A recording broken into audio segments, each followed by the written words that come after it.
Hi everyone, నమస్తే. Welcome to our channel. Idli plate తీసుకొని లైట్గా ఆయిల్ రాసి ఎగ్స్ తీసుకొని ఇలా ఒక్కొక్కటిగా ప్లేట్లో మీరు చూస్తున్నట్లు వేసుకోవాలి.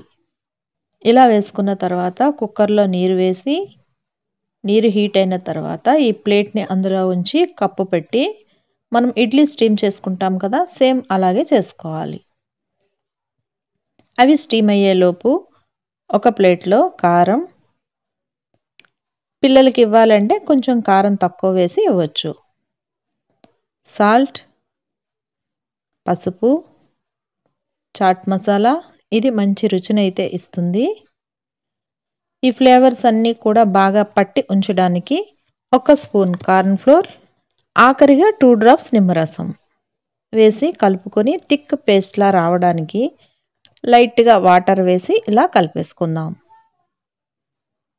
పేస్ట్ రెడీ అయిన తర్వాత కుక్కర్లో నుంచి వీటిని తీసేసుకుందాం.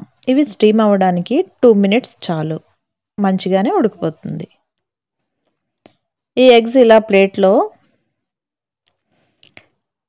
ఈ స్టీమ్ అయిన ఎగ్స్ని ఇలా తీసుకొని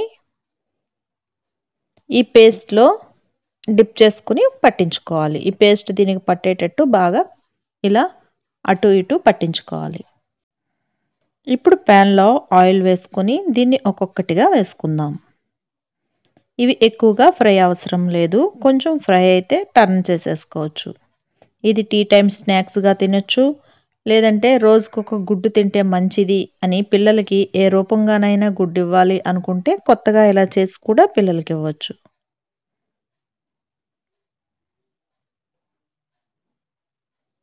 ఇలా రెండో వైపు కూడా టర్న్ చేసుకుంటే చూడండి మంచి కలర్ఫుల్గానే ఉంది.